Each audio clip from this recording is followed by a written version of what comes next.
di zaman dahulu di Hadramut ada namanya Habib Abdullah bin Tahir. Habib Abdullah bin Tahir seorang wali min auliyaillah. Beliau kalau ngajar nggak pernah pakai mic, tapi muridnya ribuan. Seandainya nih saya bicara nggak pakai mic, bapak ibu dengar nggak saya ngomong? Kebanyakan mecin.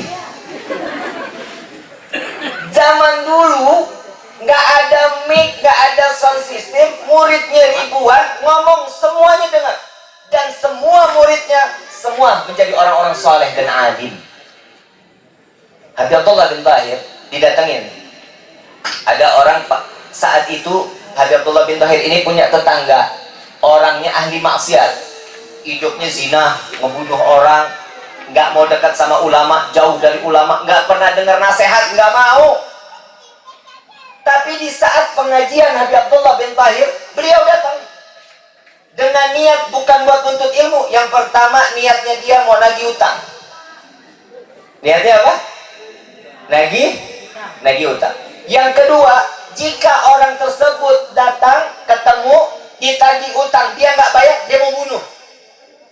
Berarti dengan niat yang tidak membawa dirinya kepada Allah, tapi ke dalam maksiat di hadapan Allah. Nah, di saat itu setelah bubar majelis, Habib Abdullah bin Tahir sudah mereka pada bubar, tiba-tiba si ahli maksiat ini di dalam rumahnya bikin geger. Ustadz dipanggil tetangganya, Ustadz tolong kesini. Kenapa? Lihat tuh, lihat bapak saya kenapa? Anaknya yang nyamperin. Begitu disamperin dilihat, ternyata si ahli maksiat ini umurnya udah 60 lebih. Di dalam riwayat itu kalau nggak salah umurnya 65 tahun. Hidupnya nggak pernah ibadah, nggak pernah ibadah, tapi maksiat mulu. Tapi begitu Ustadz lihat di dalam kamar, dia lagi sujud di atas sejadah, nangis luar biasa. Sampai ditanya sama Ustadz, wahai sahabatku, wahai saudaraku, ada apa? Kenapa? Wahai Ustadz, tolong bimbing saya bagaimana cara bertaubat kepada Allah. Apa yang kau lakukan di hari ini sudah bentuk taubatmu, insya Allah diterima oleh Allah. Air mata akan menjadi saksi di yaumil qiyamah. Lalu Ustadz ini, nah yang gitu dong, kan gue semangat terang.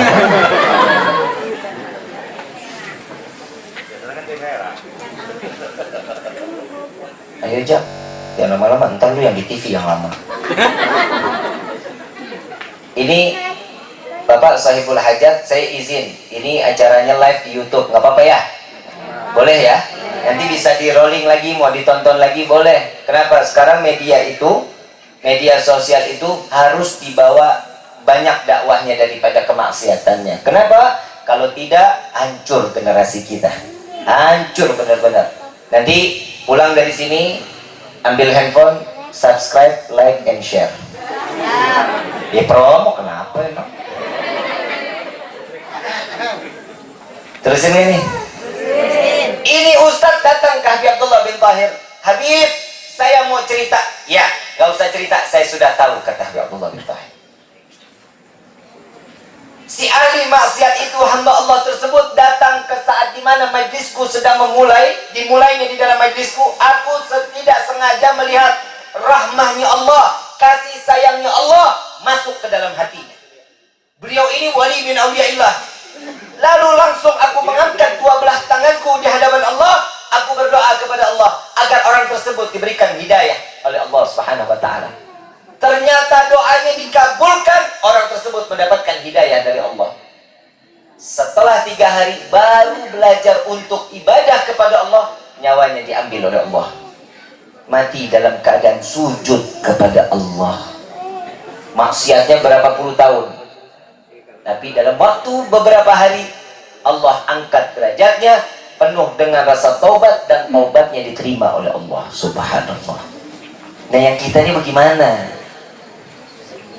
Kita udah banyak pelajaran. Saudara kita ada yang sudah meninggal apa mati yang benar? Meninggal apa mati? Pak, meninggal apa mati? Inna salati wa nusuki wa mati. Tak ada uang meninggali. Betul ya? Ya kalau orang Pamulihan bilang apa? Hah? Maut bahasa bagus ya? Masa lembut ya? Maut, mati. Betul apa enggak? Yang bilang meninggal mah kurang jauh mainnya. Saat orang tersebut, kita ini udah banyak. Kita hadir ke acara pemakamannya Pak. Nih ibu tolong yang wanita. Saat ada pemakaman jangan pernah ikut. Jangan pernah ikut. Kenapa? Apa yang ada di jasad perempuan semuanya aurat. Semua aurat. Hati-hati. Ibu bapak niatnya baik, mau ngantar suami meninggal, bawa suami ke pemakaman orang tua meninggal, ikut. Silahkan, tapi lagi proses pemakaman jangan ikut. Tunggu sudah ditanam, sudah ditabur bunga, yang laki keluar, perempuan masuk. Kenapa? Seorang wanita dari ujung rambut sampai ujung kaki adalah saat jenazah dimakamkan, di dalam proses perempuan datang nangis, kulitnya kelihatan, kulit sini kelihatan, jenazah yang disiksa oleh Allah. Niat kita sih baik, niatnya baik nganter, tapi ini yang akan menjadi proses di hadapan Allah. Kalau sayang, kalau cinta, cukup tunggu sampai dimakamin selesai, baru datang laki keluar, perempuan datang. Lagi perempuan kan bikin susah. Ya bener. Nangisnya sampai kayak orang joget. Kayak orang kesurupan loh kata Ustaz. Nangis luar biasa. Wow. Betis kelihatan. Dosa yang jenazah tanggung. Saat rambut keluar satu helai, siksaan juga buat jenazah. Hati-hati, niat sayang kita baik dengan niat kita, tapi menjadi suatu masalah di hadapan Allah kelak si jenazah tersebut. Hati-hati ya. Saya nggak ngelarang, bukan ngelarang, tapi kalau bisa jangan. Kalau sayang, kalau cinta cukup angkat tangan doain. Lagi ibu kan juga mau ngapain? Ikut ke dalam liang lahat kagak? Ngeribetin doang. Nangis glasar-glosor. Belum lagi kayak tarian Dayak, muter sono, muter sini. Belum lagi pingsan, yang pegang bukan mahramnya. Dosa besar. Hati-hati. Pak ulama setempat tolong ini disosialisasikan ke jamaah. Tolong. Kenapa? Niat baik bisa jadi bencana buat kita. Saat jenazah dimasukkan ke liang lahat, yang pertama apa? Ada azan ya. Allahu Akbar, Allahu Akbar. Betul? Setelah azan Pak, ada qomat ya Pak. Setelah qomat kan kita baca doa kan. Setelah saat pemakaman diiringi dengan talqinud dzikir, la ilaha illallah, terus sampai tanah sudah menutup jenazah. Setelah itu ada yang namanya talqin dzikir. Talqinnya ini ada Ya Abdullah, yang dikatakan wahai hamba Allah, man rabbuka wa man nabiyuka wa man kiblatuka, ini nyata dan itu hak bagi setiap orang-orang yang beriman. Setiap orang yang beriman, kematian itu wajib hukum. Kayak kita nih semua yang hadir nih udah pasti modar. Pasti, nggak mungkin enggak. Pasti. Ada yang mau saya doain panjang umur, mau? Mau panjang umur? Yang lain semua mati, sendirian doang.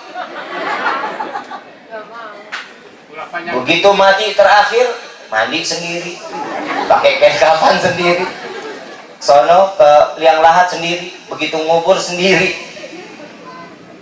Kita kan kalau doa sama Allah minta panjang umur, itu ya. Jangan minta panjang umur doang, tapi minta ya Allah berikan hamba panjang umur dalam taat kepadamu.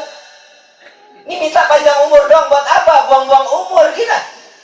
Panjang umur tapi minta untuk taat ibadah kepada Allah. Yang kedua mintanya apa? Rezeki banyak, betul? Rezeki yang banyak, betul nggak? Buat apa? Buat apa?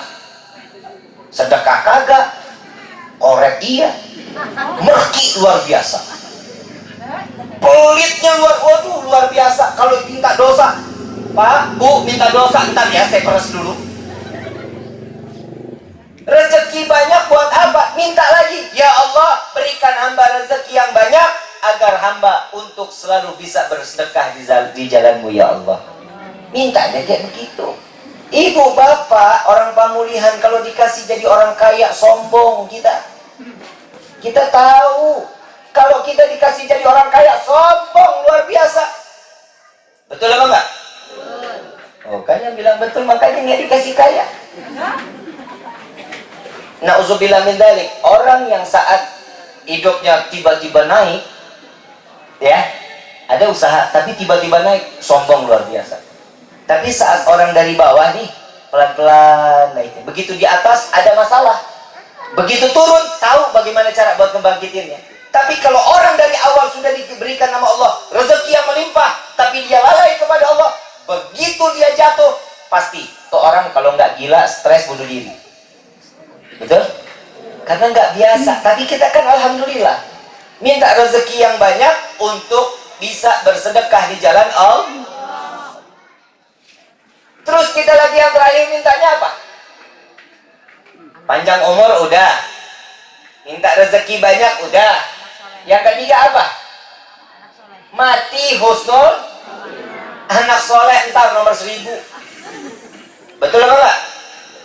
Mati dalam keadaan husnul, dimasukkan ke dalam surga. Kita siapa? Sekarang saya mau tanya, dari sekian banyak orang yang hadir dalam tempat ini, yang pantas masuk surga, tunjuk tangan. 1 juta lagi gue keluarin nih. Apa-apa dah, tekor 2 juta. Yang penting Sohibul Hajat dengerin aja, saya keluarin duitnya. Yang bisa ngejamin diri masuk surga siapa? Nggak ada yang tahu Habib, nggak ada yang mungkin. Nah sekarang nggak tahu, ibadah kita jarang, sholat subuh kita telat, baca Quran sehari belum tentu, sedekah jarang-jarang, zakat masih dikurang-kurangin. Bagaimana Allah mau kasih kita masuk surga? Hei, surga itu orang-orang pilihannya Allah. Tahu Abu Nawas? Tahu Abu Nawas? Kita sering dengar kalau ada teman otaknya cerdik, ini otak-otak Abu Nawas nih, akalnya banyak. Abu Nawas ini seorang wali min auliyaillah, seorang yang ada di hadapan Allah dengan ibadah yang luar biasa. Nih Abu Nawas itu dapat ilham langsung dari Allah. Ilham, ingat ilham bukan firman Allah. Dapat ilham. Setiap ada masalah cepat ada jalan keluarnya. Contoh, ada cerita Abu Nawas, mau dengerin nggak? Abu Nawas hidupnya kan waktu itu adanya di pemerintahannya ke kerajaan ya, kerajaan. Saat itu di bawah daripada kepimpinan raja tersebut ternyata masih ada penjualan budak. Si Abu Nawas orang yang nggak punya, ketemu raja kan nggak mungkin, dan selalu raja mengatakan, saya di dalam khutbahnya raja mengatakan, saya ini milik masyarakat, saya ini milik rakyat, kapanpun dibutuhkan silahkan, bagaimanapun keadaannya saya dibutuhkan silahkan. Nah Abu Nawas nih otaknya jalan. Begitu dia datang ke satu orang yang kaya, dia lagi membutuhkan budak. Kamu butuh apa? Saya butuh budak. Tuh, saya jual raja. Sama Abu Nawas, raja dijual. Kebayang nggak kalau kita presiden kita jual? Raja dijual. Harganya murah luar biasa. Kalau kita bilang, tuh lo beli aja tuh 100.000 dah. Udah pakai aja. Dibeli, duitnya diambil sama Abu Nawas. Ini yang beli, datangin raja. Raja ikut saya, kenapa? Sekarang raja udah jadi budak saya. Hah? Kaget si raja. Bagaimana ceritanya? Iya, saya sudah beli sama Abu Nawas. Dia marah, raja luar biasa. Siapa yang bisa membeli saya? Siapa yang bisa menjual saya? Cari Abu Nawas. Disuruh sama orang-orang ya, cari Abu Nawas. Abu Nawas lari sampai ke rumah.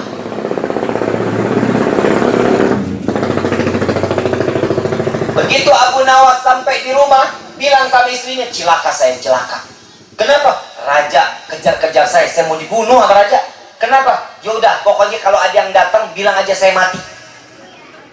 Kalau ada yang datang bilang saya. Ditaruh di atas tempat tidur, ditutupin kepala. Si istri nangis menggerung-gerung. Suami saya mati." Tetangga ngomong semuanya sampai ke kuping raja.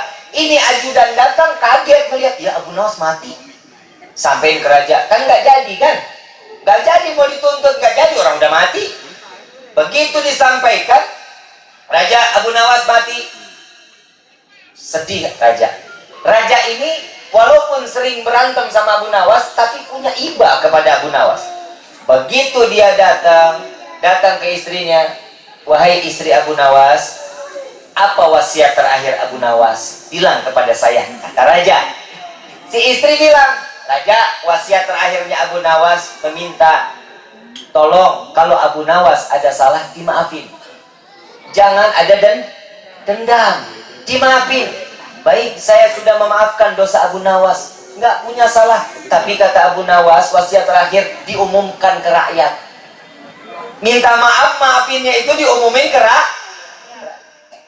Baik, sebelum pemakaman, raja berdiri. "Wahai rakyat, ketahuilah dan saksikanlah, aku telah memaafkan perbuatan apa yang dilakukan kepadaku," kata raja. "Abu Nawas aku bebaskan dari segala bentuk tuduhan dan dosanya dia kepadaku. Aku meminta, aku memaafkan dosanya." Loncat Abu Nawas, "Alhamdulillah." Si Abu Nawas bangun dari mati. Raja kaget, katanya mati. "Raja, saya bukannya mati, tapi saya takut." "Raja, saya menjual raja bukan berarti saya ini benci sama raja, tapi asal raja tahu, di bawah rakyat ini banyak yang masih menjual belikan budak." Dari situ raja paham betul, oh caranya seperti ini. Itu ilham langsung dari Allah. Dan Abu Nawas baina maghrib wa isya, setiap selesai dari maghrib sampai isya itu, waktu maghrib sampai isya nggak kurang dari 15.000 kali membaca kulhu.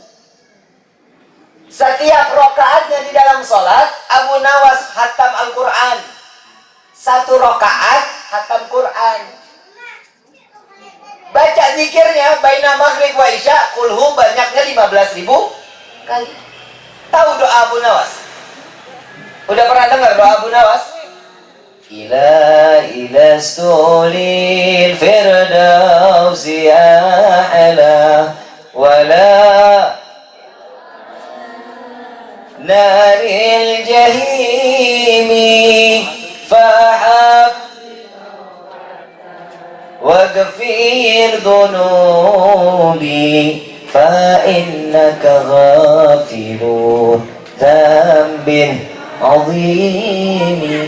Ini doanya Abu Nawas. Ya Allah, hamba sadar hamba nggak pantas masuk ke dalam surga, tapi hamba sungguh ya Allah takut masuk ke dalam neraka-Mu. Maka dari itu terima, ampuni dosa hamba, terima taubat hamba ya Allah. Jika Engkau tidak mengampuni, sungguh hamba menjadi hamba yang rugi.